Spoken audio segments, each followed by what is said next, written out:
dan menyerap setiap mutiara pendidikan, mutiara kebijaksanaan yang diajarkan oleh para dosen untuk kemudian apa? Kita pakai dalam kehidupan kita di masa depan setelah kita lulus hari ini.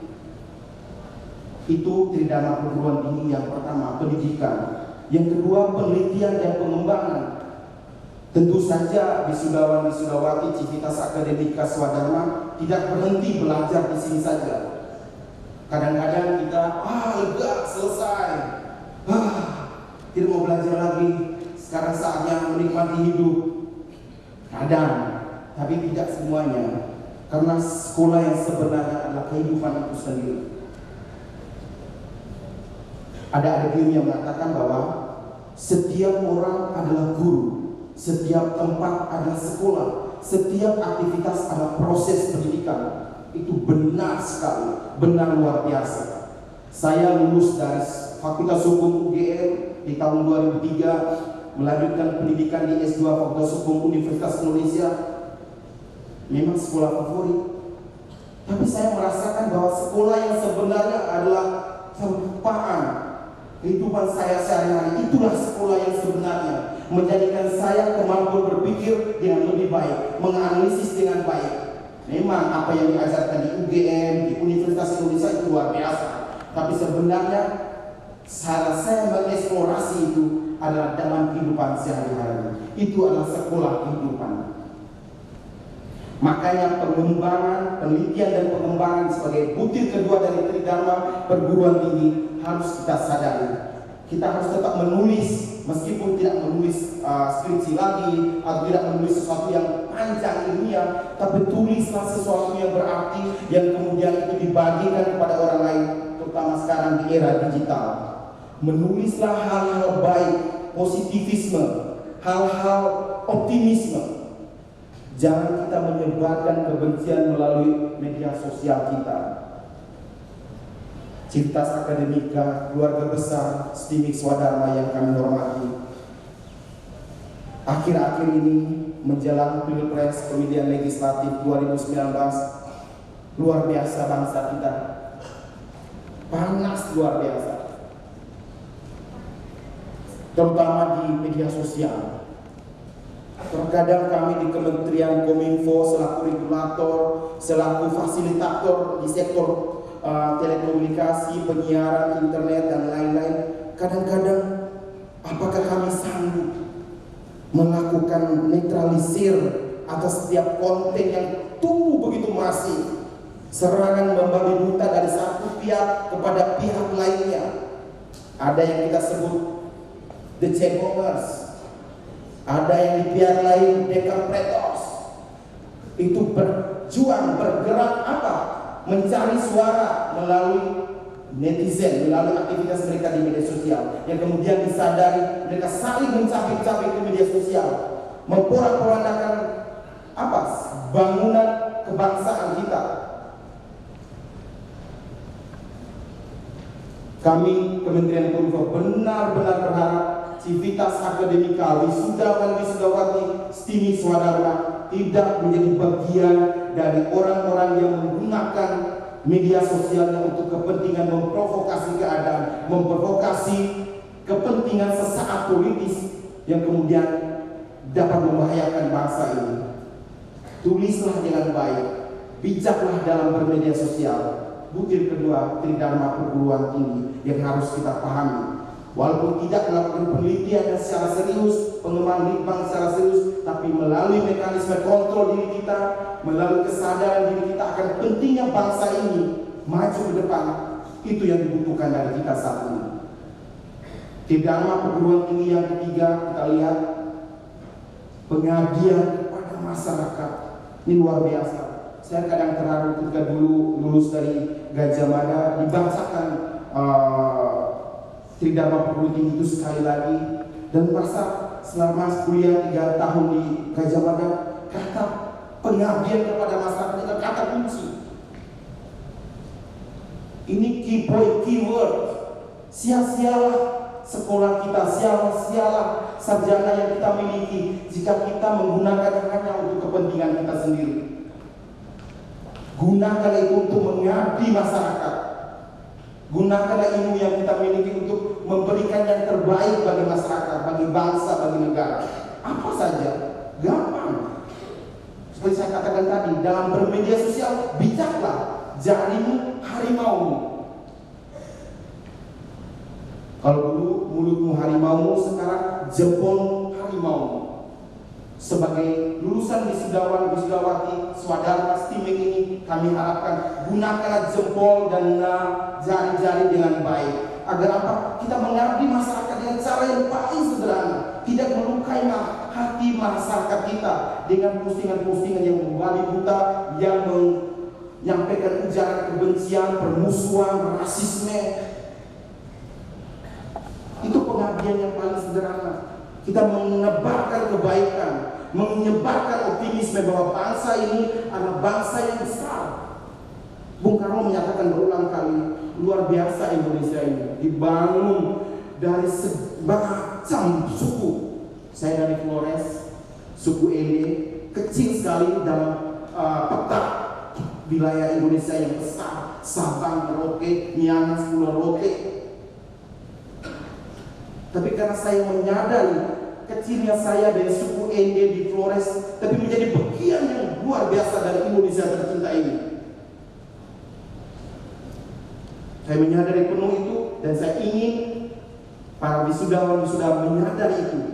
Sekecil apapun peran kita, kita tunjukkan bahwa kita mencintai negeri ini, kita mencintai bangsa ini, seperti dulu founding fathers memberikan yang terbaik untuk bangsa ini. Mereka anak-anak muda di tahun 1928 sudah menyerukan Sumpah Pemuda. Bayangkan, itu usia-usia 20 tahun, 21 tahun, 22 tahun. Yang kalau di usia-usia sekarang itu masih main-main, masih Twitteran, masih bermain receh di Twitter, masih postingan-postingan swafoto.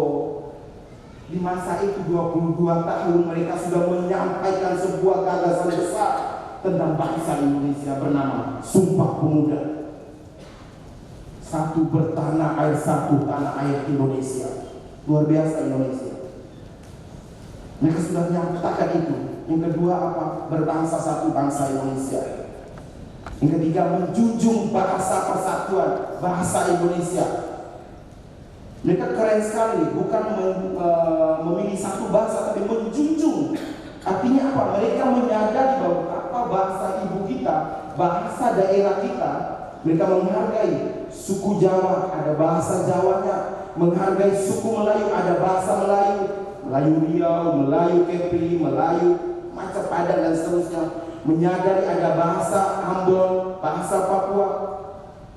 Itu harus tetap tumbuh, harus tetap dilestarikan. Makanya kata-kata yang dipakai adalah menjunjung tinggi bahasa persatuan, bahasa Indonesia. Luar biasa. 3 Sumpah Pemuda itu harus kita maknai dalam kehidupan kita sehari-hari. Dalam konteks berbahasa, ada 3 hal yang penting kita sampaikan kepada pemuda Indonesia.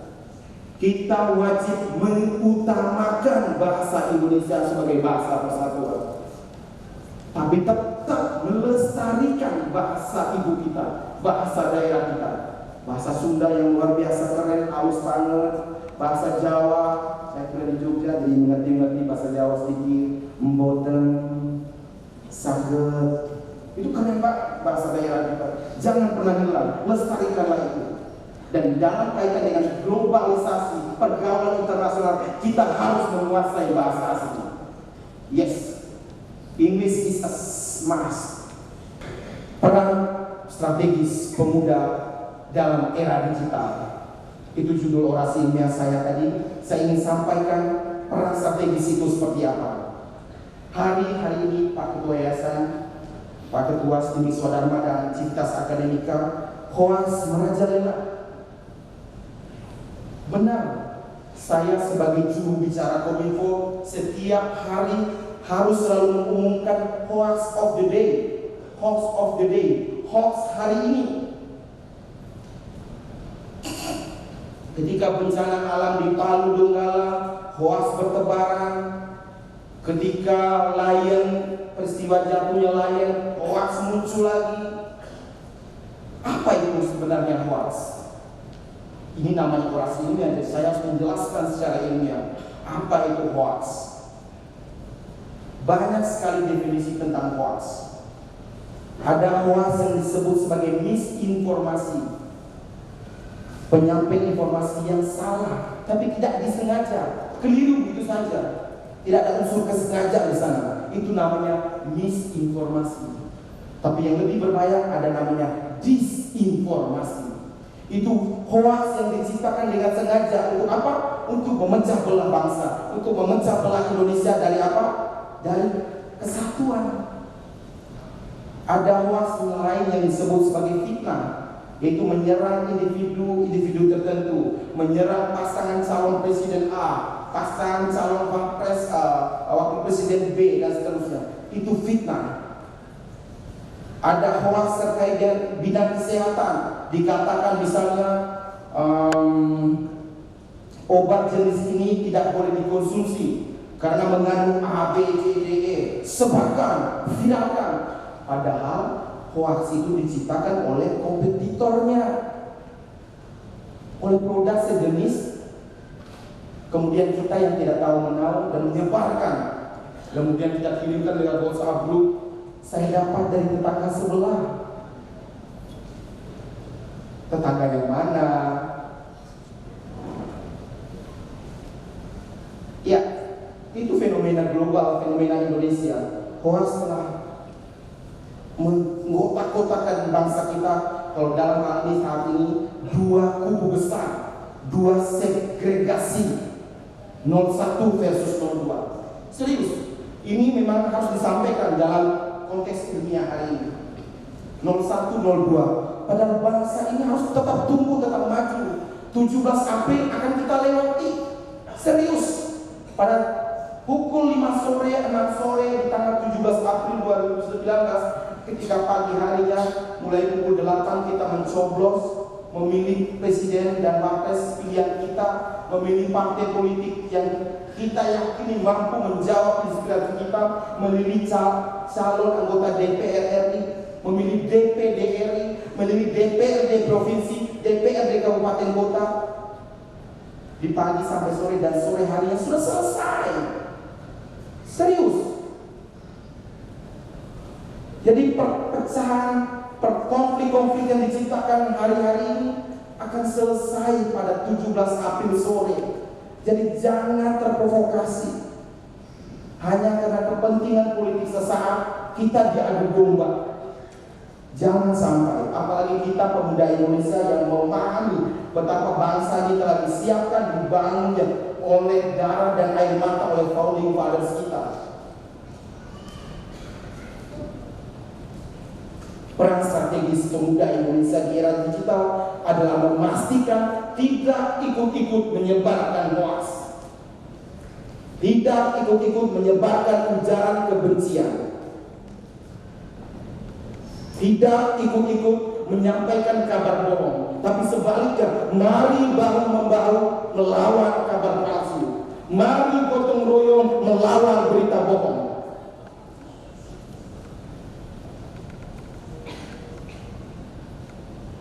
Karena apa? Optimisme Indonesia, bangsa ini menurut segala macam lembaga survei, prediksi, kantor-kantor atau lembaga-lembaga besar internasional, kita akan menjadi kekuatan ekonomi nomor 5 di tahun 2030. Itu 11 tahun dari sekarang, tidak lama lagi.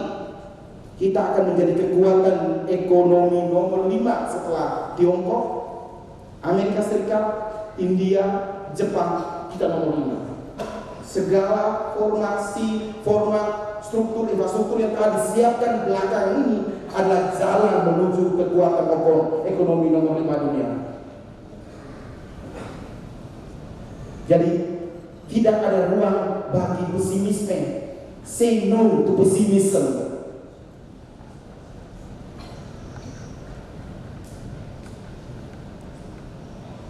Peran strategis pemuda Indonesia di era digital akan menyerukan kebenaran, menyerukan kabar baik, menyerukan Indonesia yang humanis, Indonesia yang pluralis, Indonesia yang cinta damai. Pemilu itu langsung, umum, bebas, rahasia, jujur dan adil. Harus dimaknai itu. Kita boleh punya pasangan jagoan, pasangan calon presiden jagoan kita, oke. Memang itu demokrasi harapkan. Pilihan kita masing-masing, tapi jangan jadikan perbedaan pilihan sebagai ladang kita bermusuh dengan orang lain, dengan teman-teman kita sendiri, bahkan dengan keluarga kita sendiri. Jangan sampai. Itu peran strategis pemuda Indonesia di era digital, memastikan cyberspace kita, ranah maya kita tetap dalam koridor yang tepat. Sebab kalau tidak, kita akan dijerat oleh Undang-Undang ITE. Tahu Ibu Undang-Undang ITE? Undang-Undang nomor 11 tahun 2008 tentang informasi dan transaksi elektronik telah direvisi pada tanggal 25 November 2016 melalui Undang-Undang nomor 19 tentang perubahan Undang-Undang nomor 11 tahun 2008. Apa itu Undang-Undang ITE? Clear sekali Undang-Undang ITE. Setiap perbuatan kita di dunia maya, di cyberspace, di media sosial itu diatur dengan baik. Di sana diatur mengenai larangan mendistribusikan konten apa? Konten pornografi, larangan mendistribusikan konten judi online, larangan mendistribusikan konten penghinaan, pencemaran nama baik, body shaming yang belakangan hari-hari ini muncul. Larangan mendistribusikan konten hoax, kabar bohong, ujaran kebencian, larangan mendistribusikan konten sara. Itu sudah diatur dengan luar biasa di Undang-Undang ITE. Jangan sampai jempol membawa kita ke jeruji besi. Jangan sampai. Negara ini telah menyiapkan dengan baik masa depan buat kita. Gunakanlah dengan baik, manfaatkanlah dengan baik. Pastikan kita pemuda Indonesia, pemuda yang keren, yang memahami dengan benar arah hidupnya. Itu peran strategis pemuda Indonesia di era digital. Demikian orasi ilmiah yang ingin saya sampaikan. Kurang dan lebihnya kami mohon maaf. Saya ingin bertanya, siapa kita? Siapa kita? Siapa kita? Karena kita Indonesia, makin mari kita selalu berdoa dan berbuat yang terbaik untuk negeri kita tercinta ini. Wassalamualaikum warahmatullahi wabarakatuh.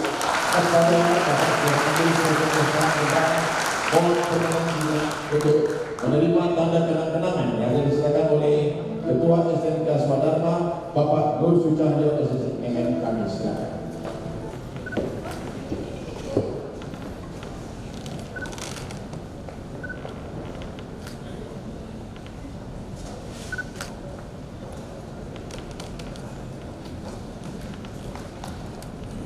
Kepada Bapak Fernandus Setioso, kami silakan kembali ke tempat duduk.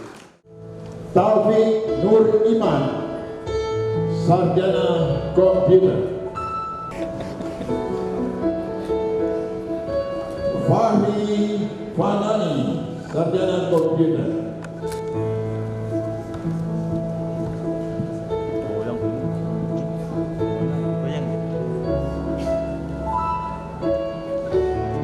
Marcelinus Gampar, Sarjana Komputer.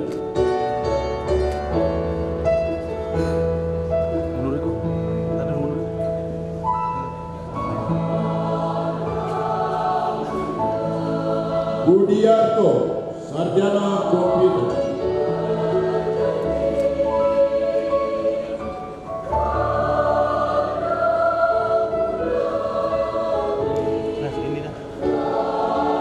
Muhammad Andika Ardiansyah, Sarjana Komputer.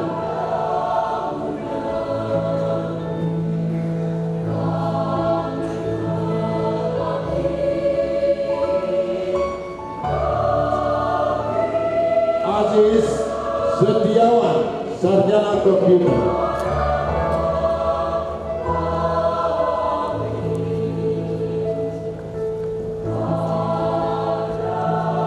Vera Tri Andriani, Sarjana Komputer.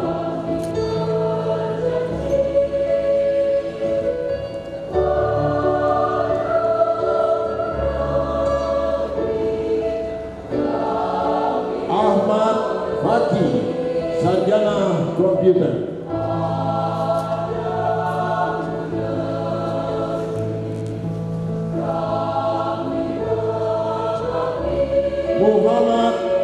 Abdul Umar, sarjana komputer.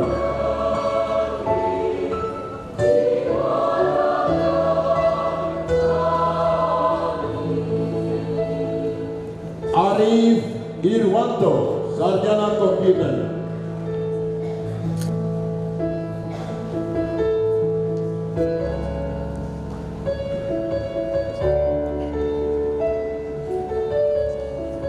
Mutiara Suwarno, sarjana komputer.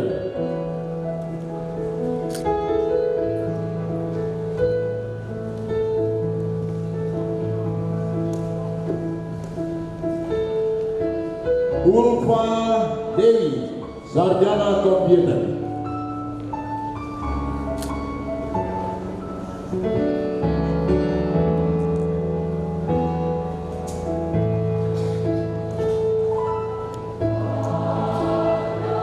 Puri Yunita, sarjana komputer.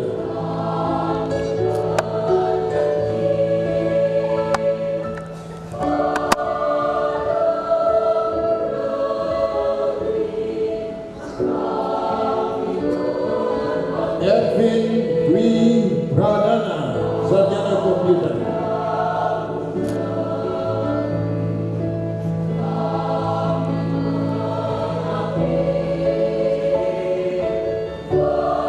Aditya Permana, sarjana komputer.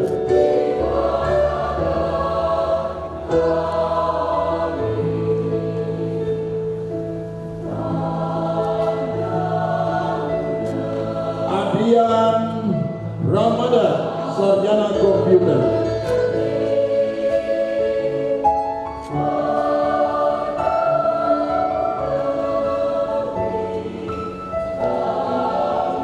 Satria Makia, sarjana komputer.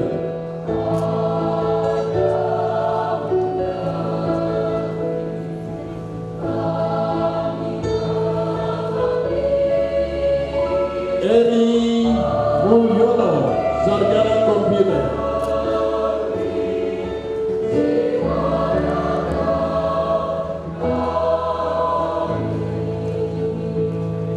Deden Kurniadi, sarjana komputer.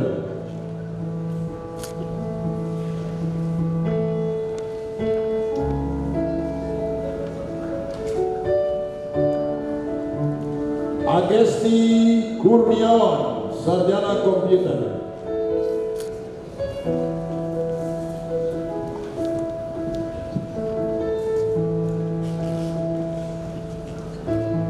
Muhammad Hafiz Maulana, sarjana komputer.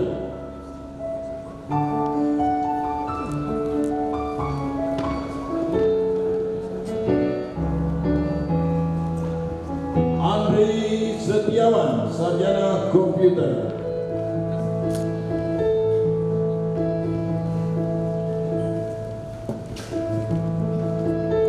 Dede Supriyanto, sarjana komputer.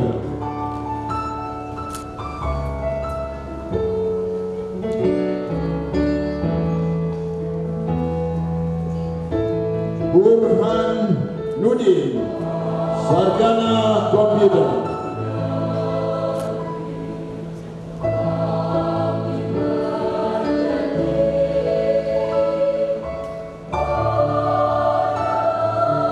Arfi Airen Andion, sarjana komputer.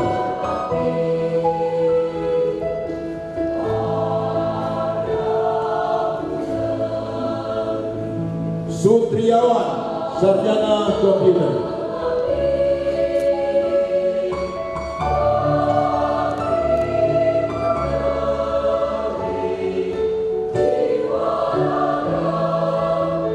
Henry Sumiardi, sarjana komputer.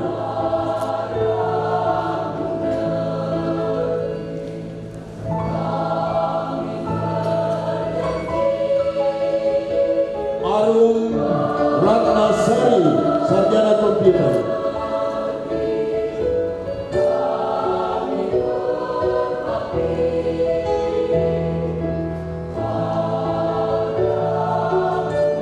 Diki Derma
Sarjana Komputer.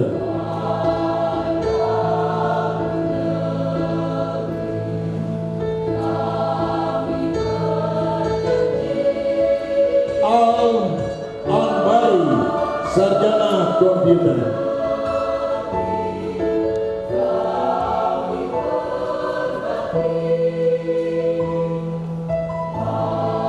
Imam As-Siddiq, Sarjana Komputer.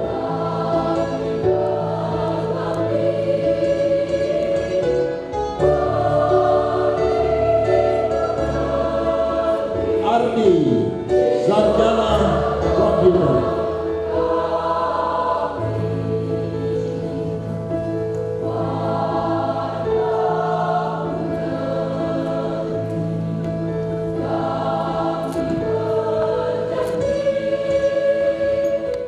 Satu, Saudara Surya Alfiansa, ahli media komputer, beserta kedua orang tua kami silakan maju ke atas panggung.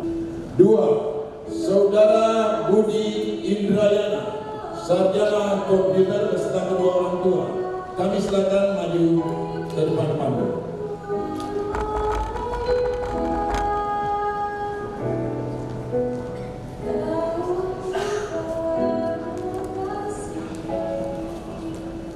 Tiga, Saudari Ria Putri Nubri, sarjana komputer beserta kedua orang tua, kami silakan untuk maju ke atas panggung. Penyerahan wisuda kepada kedua orang tua masing-masing, kami silakan. Wisuda memberikan kembang kepada kedua orang tua.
Kemudian foto bersama.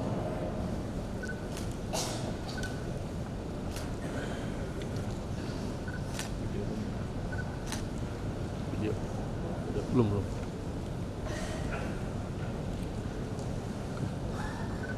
Oke. Kepada Ketua Pengurus Yayasan Dana Swadharma Bapak Dr. Sri Mulyo MM, Ketua SMK Swadharma Bapak Nur Sucahyo SMM, dan wisudawan terbaik kami silakan kembali ke tempat duduk semula. Pembacaan janji wisudawan oleh Saudara Wahyu Trisusanto, sarjana komputer, diikuti oleh wisudawan lainnya. Kepada Saudara Wahyu Trisusanto, sarjana komputer.